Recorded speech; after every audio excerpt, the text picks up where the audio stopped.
आप सुन रहे हैं 90.8 FM 24 आपका रेडियो आपकी धड़कन। नमस्कार भिवाड़ी, आप सुन रहे हैं रेडियो 90.8 FM 24।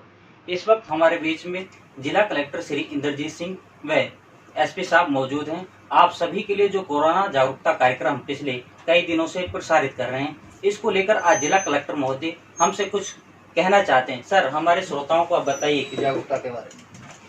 देखिए, पहले तो मैं धन्यवाद व्यक्त करना चाहता हूँ आपके माध्यम से ये सभी श्रोताओं का भी, सभी अलवर वासियों का, करके भिवाड़ी वासियों का, कि कोरोना के प्रति जो जागरूकता है, कोरोना के प्रति जो गंभीरता है, वो लगातार बनी हुई है।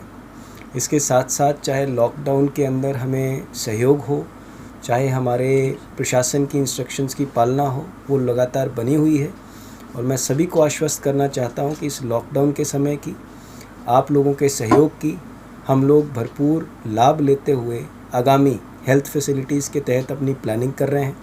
आज भी भिवाड़ी मुख्यालय के ऊपर एसपी साहब के साथ, समस्त अधिकारियों के साथ, और सबसे बड़ी बात है प्राइवेट पब्लिक डॉक्टर्स के साथ एक बैठक हुई है, ताकि आने वाले समय में कोरोना महामारी को कैसे निपटा जा सके, उन सब की तैयारियाँ की गई। सर, कोरोना वायरस को लेकर जिला प्रशासन ने और क्या तैयारियां रखी हैं इसके अलावा? देखिए, सबसे इम्पोर्टेंट आने वाले समय में हमारी हेल्थ फैसिलिटीज़ की जो तैयारी है वो रहेगी, अलग अलग स्तर पे ऊपर, चाहे वो टेस्टिंग हो, चाहे वो क्वारंटाइन की फैसिलिटी हो, चाहे वो आईसीयूज़ के अंदर वेंटिलेटर की अवेलेबिलिटी हो, चाहे वो डॉक्टर्स की ट्रेनिंग हो, चाहे वो पैरामेडिकल्स की एक्सपर्टीज़ हो, हर चीज़ की तैयारी की जा रही है। और ये मैं निवेदन करना चाहूँगा कि एक बहुत एक्सपर्ट काम है, ये सामान्य व्यवस्था नहीं है। इसके लिए जितनी भी मूलभूत तैयारियां हमें करनी है वो लगातार की जा रही है। सर, दूसरा सवाल मेरा एसपी साहब से है। सर, कई बार देखा गया है कि लॉकडाउन के दौरान लोग घरों से बाहर निकल रहे हैं। हालांकि अभी तक अलवर ज़िले में 5 कोरोना पॉजिटिव केस सामने आए हैं। अभी वक्त है इसको संभालने के लिए जिला प्रशासन और क्या एहतियात कदम उठा रहा है? जैसा कि आपको विदित है, हमने सभी बॉर्डर्स, क्योंकि हमारा ज़िला हरियाणा के साथ 3 जिलों से सीमा इसकी लगती है, सभी ज़िलों से सीमाओं को सख्ती के साथ सील कर दिया गया है। और ये भी हमने सुनिश्चित किया है कि लॉकडाउन में जो शहर के अंदर के बाशिंदे हैं और बड़े कस्बे जो हैं भिवाड़ी पुलिस ज़िले में, उनको सख्ती से इसकी पालना कराई जाए। अभी तक इसमें हमने इन जो प्रावधान है उनका जो उल्लंघन करने वाले लोग हैं, उनके खिलाफ लगभग हमारी 20 एफआईआर हुई हैं। सोशल मीडिया पे भी जो इन्होंने गलत तरीके के प्रचार प्रसार हुआ है लोगों के द्वारा, उसमें भी हमने 6 एफआईआर अभी तक की हैं। अभी तक लगभग हमारे 1500 वाहन हमने जब्त किए हैं जब से लॉकडाउन हुआ है, और लगभग 2.5 लाख का इसमें प्रशमन यानी कंपाउंडिंग राशि हमने जब्त करवाई है सरकार के लिए। इसमें हम रिक्वेस्ट करेंगे सभी भिवाड़ी वासियों को कि आपकी खुद की व्यक्तिगत जिम्मेदारी है। प्रशासन एक सामूहिक जिम्मेदारी का प्रथम चरण है। जी सर। पुलिस जो आपको दिख रही है वो आपको सचेत करने के लिए खड़ी है, ना कि अलग से कोई इसमें हमारा कोई मकसद है।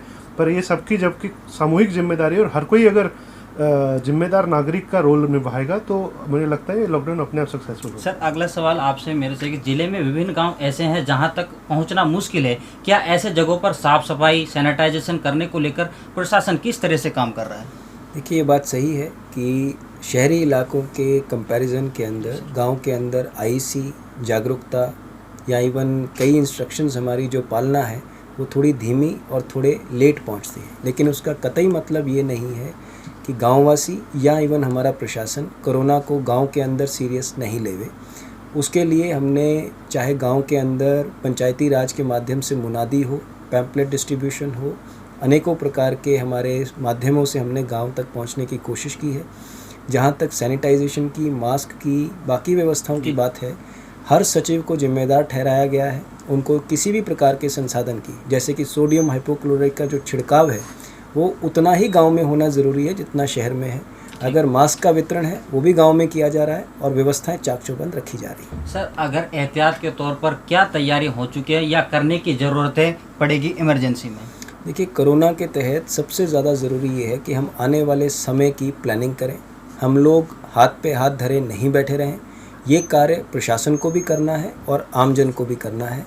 जैसा मैंने पहले ही निवेदन किया कि आप लोगों का, पब्लिक का एक तरफ सहयोग मिलता जाए, दूसरी तरफ हम लोग आने वाले समय के लिए तैयारी कसते जाएं, जिसमें कि चिकित्सा सेवाओं का चाक चौबंद होना, मेडिकल डॉक्टर्स का ट्रेन होना और आने वाली आपदा से निपटने की हमारी जो तैयारी है वो बनाए रखना हमारा काम है।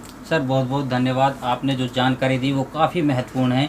24 FM से बात करने के लिए आप दोनों को बहुत बहुत बधाई सर। धन्यवाद। आप सुन रहे हैं 90.8 FM 24।